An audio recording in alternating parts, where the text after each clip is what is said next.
Hello.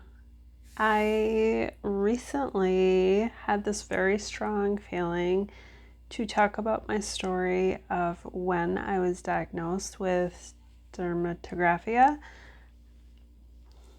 So, thanks for joining me. I hope you're well.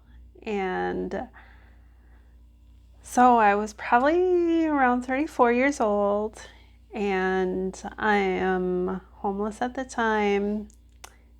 And we'll get to that why I was homeless. But so I'm in the bed, on this bunk bed. It's late at night in this homeless shelter, and I keep scratching. I start scratching, right? And I'm trying to sleep, and I start scratching, and it's like on the stomach area. And so it's like really frustrating because like you can't stop scratching when you have dermatographia, and it like burns too.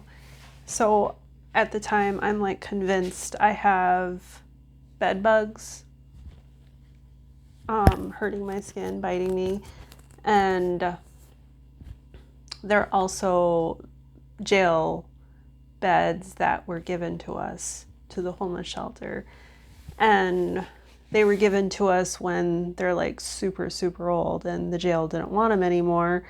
So they basically gave us all these beds that were super old, and they were like all filled up with all this junk from all these people's bodies from the years back in the jail. And so I'm like convinced it's that, right? Like from an old bed bugs too, right? So I eventually see a visiting doctor that they had at the shelter, and the doctor said it was a rash. So as time goes on, this rash just keeps coming back, right? It's just a rash. And it's so frustrating. And this rash just is like debilitating. And it just like feels like it's controlling my life. And so I go to urgent care, and this female doctor has a student, and they like leave the patient room, and so I take that time alone to scratch my belly and my back, and it hurts so much. And so when they come back, they see all these welts on my skin, and they're like behind me, and they're like whispering something, and I'm like, okay. So they leave, and then they come back, and then they're like, so you have an allergy. It's called dermatographia. And I'm like, okay, that's not a big deal. I'll just take some medicine for it. Some allergy medicine. It'll just go away. And so yeah, they give me allergy medicine, but like within a week, I realized this is not just any kind of allergy. This is an allergy that wasn't told to me. It's called an autoimmune disorder, and this autoimmune disorder is not as easy as any allergy to fix or to cure or whatever like regular allergies do, right? So so the reason why I want to tell this story is because how I got dermatographia was because, in my opinion, was that I was so chronically stressed. And when I was at the shelter at that point, I was in the shelter for so many times before. You know, I've struggled with severe depression. And at that point, I was just like, you know, I had lost my children at that point, my two young children.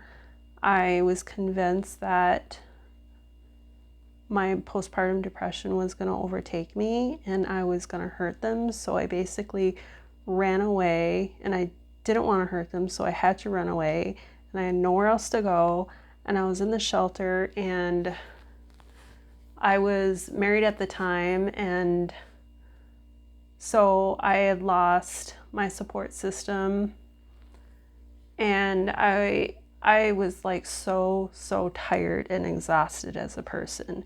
I was mentally exhausted. I was physically just chronically so tired of being stressed. So anyways, for me, I feel like that is why I got dermatographia, because I was chronically stressed. And how I relieved dermatographia to this day, it's the reason why I don't have so many hives every day, is because I try and deal with stress before it gets to be chronic. So, and I see that in a lot of people that have chronic itchy skin, is that they have, what I had was just stress that was building up. And I feel like when we do things to keep the stress at a minimum, or when it's so high, you try and bring it down to not exacerbate it, right? So I should do another video on that, because there's so much to talk about there. But I think that's one of the reasons why we get these conditions. Well, for one, dermatographia is because my body was basically saying, I'm so tired of you being so stressed. I'm so tired of you being so mentally unwell. It just gave up. And that's what happened, you know? So that's my story. I was in bed and I couldn't stop itching when I was in my mid-30s. Of all the things that can happen in your 30s. All right, that's my story. Thanks for listening. Bye.